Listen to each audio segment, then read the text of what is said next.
Para hablar de las facultades del Congreso de la Unión en materia de guerra nos dividiremos en tres partes, en el tema de la iniciativa, la declaratoria y la terminación de la guerra, así como en las obligaciones de los mexicanos en tiempos de guerra y finalmente de los instrumentos para la misma.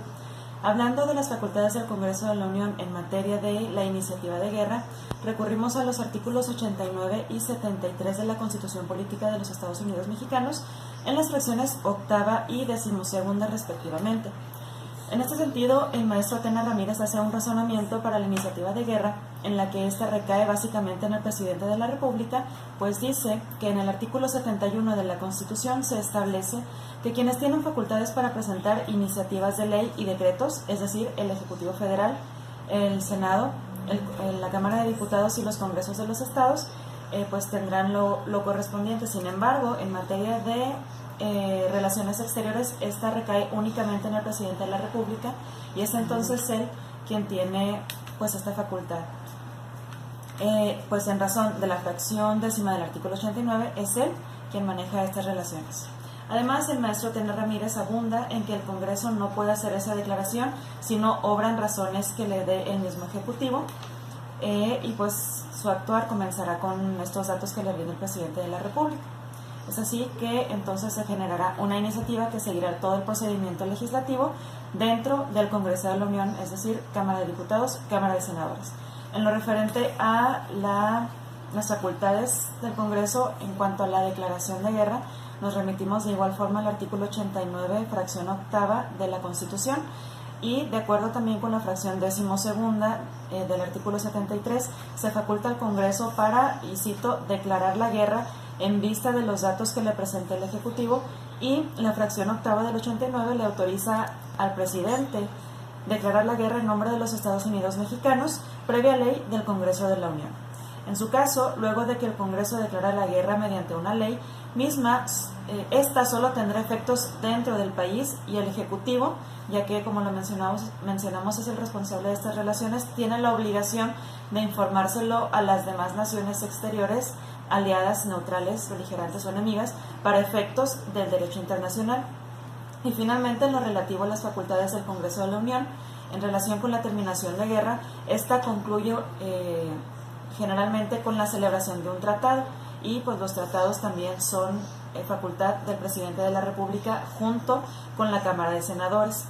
Atena Ramírez subraya en este sentido que la Constitución le da más importancia a la iniciativa de guerra que a la terminación de la misma, ya que en la primera participan en el Congreso de la Unión en su conjunto y el presidente de la República, y para la celebración del tratado que finalice con la misma participan únicamente el Senado y el presidente de la República.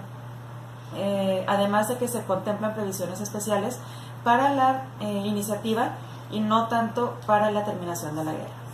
Por otra parte, en materia de guerra, los mexicanos están obligados, de acuerdo con el artículo 31 de la Constitución, a alistarse y servir en la Guardia Nacional conforme a las leyes correspondientes. Y en ese sentido, el maestro Atena Ramírez explica en su libro que llegar a esta disposición llegó a sus debidos antecedentes y en su momento tuvo una forzada constitucionalidad. En la Constitución del 57 se le obligaba al mexicano a defender la patria por medio de las armas, pero el artículo 5 de esta misma Constitución prohibía obligar a prestar trabajos personales sin la justa retribución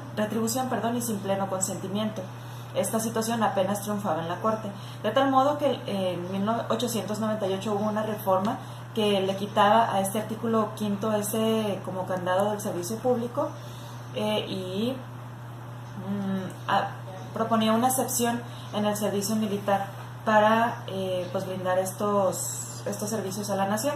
En la Constitución del 17 quedó como obligación, como mencionábamos al principio, el alistarse y servir en la Guardia Nacional,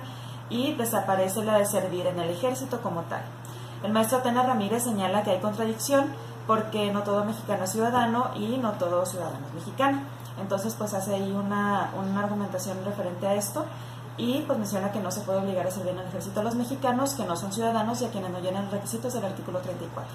Finalmente, en lo referente a los instrumentos para hacer la guerra, el Ejército y la Guardia Nacional estarán en tierra, la Marina en mar y la aviación en el aire. Al Ejército lo reglamenta el Congreso de la Unión, de acuerdo con lo establecido en el artículo 73, fracción decimocuarta, y al Ejército, y de él dispone el presidente de la República. para la seguridad interior y defensa exterior, y en lo referente a la Guardia Nacional, el Congreso de la Unión le da sus reglamentos, pero lo instruyen los estados. El presidente de la República solo podrá disponer de ellos fuera de sus territorios y cuando lo autorice el Senado.